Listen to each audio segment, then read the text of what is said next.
Hello, my name is Lisa LaLiberty. I'll be speaking on the basics of auto insurance. For most people, buying an automobile is their first major purchase. Actually, a new car is second only to a home as the most expensive purchase many consumers make. With vehicle prices averaging over $28,000, it's easy to see why one would want to protect that investment. Before we talk about coverage for the automobile itself, I'd like to start with what many people believe is the most important coverage of all, liability coverage. Liability coverage pays for the injuries or damage you or someone driving your car caused to other people or their property. The two liability coverages are called bodily injury liability and property damage liability. Every state has different laws dictating the minimum coverage you must carry for this. Some states require you to prove you have insurance before registering a motor vehicle, and other states use the honor system, where you only have to provide proof if you have an accident or violation. A typical state-required minimum coverage is 25-50-10, and I'll provide an example shortly to explain what that means. There are 4 states that do not require drivers to carry any liability coverage. Just because it's not required by law doesn't mean you don't need it. Let's say you have an accident. You're distracted momentarily and rear-end the BMW in front of you. There are 3 people in it, all of whom suffer some injury. If you're carrying liability coverage of 25-50-10, that means your insurance company will cover the cost of any one person's injuries, rehabilitation expenses, pain and suffering, and time lost from work up to $25,000. But they will not pay more than $50,000 for the accident, regardless of the number of people injured. This is the bodily injury portion. And your insurance company will pay up to $10,000 for the property damaged. So 3 people are injured. Let's say their injuries total $75,000. And the BMW has rear-end damage of $13,000. Your policy will pay for $50,000 for all injuries and $10,000 for the property damage. Where does the remaining $25,000 for bodily injury and $3,000 for property damage come from? Once your policy pays the maximum limits, you could be held personally responsible for the remaining amount. It's generally recommended that you carry more than the state minimum coverage to protect yourself from this financial risk. The next coverage under an automobile policy is medical payments coverage. This provision protects you and your passengers if you're hurt in a car accident, regardless of who's at fault. The coverage also extends to you and your family members if you're a passenger in someone else's car or if you're a pedestrian injured by an automobile.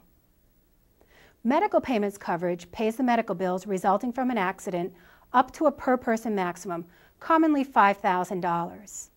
There are no deductibles and no waiting period under this coverage, and prescription drugs related to the injuries are covered. Consider that accident with the BMW again. Let's say that you and your passenger are both injured and taken by ambulance to the hospital. Medical payments coverage of $5,000 will cover the cost of the ambulance ride, the emergency room visit, and subsequent doctor's visits up to $5,000 per person. If your medical bills total $7,000 and your passengers total $3,000, the policy will pay $8,000 under this coverage. Some states have a medical payments coverage known as Personal Injury Protection, or PIP. This coverage may have a deductible, and it may allow you to collect for lost wages and rehabilitation expenses, 2 things that regular medical payments coverage does not cover. A third coverage provided by an automobile insurance policy is uninsured and underinsured motorist coverage. This coverage is quoted similarly to bodily injury liability. Even though mandatory insurance laws exist in 48 states, nearly 15% of all accidents are caused by uninsured drivers. Uninsured motorist coverage provides protection for you and your passengers when you're injured in an accident with an uninsured motorist. It will cover your medical bills, rehabilitation expenses, lost wages, pain and suffering, things you could have claimed against the at-fault party's insurance if they had it. Underinsured motorist coverage will cover those same losses if the at-fault party's coverage is insufficient for your loss. Keep in mind, in most states, the uninsured, underinsured motorist coverage applies to injury only and not for damage to your vehicle. Protection for your automobile is provided under the collision and comprehensive portions of a policy. Collision coverage applies when you have an accident involving another vehicle or an object, such as a telephone pole, a guardrail, a building, or when you overturn your vehicle. Comprehensive coverage applies in losses involving fire, theft, vandalism, broken glass, hitting an animal, flood or hail damage, or other losses not caused by collision. These coverages have a deductible, the amount you must pay before the insurance company pays for damages. Common collision deductibles are $500 or $1,000, and common comprehensive deductibles are $100 or $250. If your automobile is financed, then you're required by the bank or financer to carry comprehensive and collision coverages until that loan is paid off. It's important to note, an insurance company will never pay more to fix your vehicle than the vehicle is worth. Two other coverages available through many insurance companies are towing and emergency road service and rental car reimbursement. While these coverages are optional, I always recommend them as part of my full coverage package. Automobile insurance rates are based on many factors, including where you live, your age, what you drive, how much you drive, and the coverage you carry. One way to keep your insurance costs down is to take high comprehensive and collision deductibles.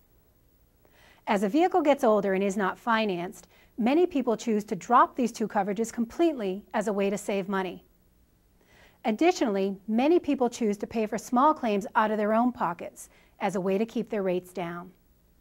But remember, the coverage you carry is just one of the factors contributing to the cost of insurance. There are things you can do to make sure you get the best price possible. The first is to keep your driving record clean. Your driving record is used as a predictor of future experience. Accidents and violations stay on your record for 3 years, and major violations and suspensions stay on for 5 years.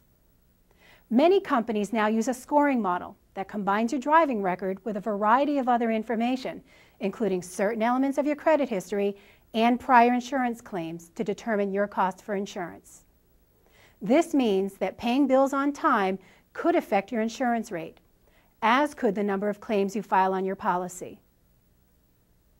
Automobile insurance can be confusing, but a little knowledge can go a long way in providing you the protection you need.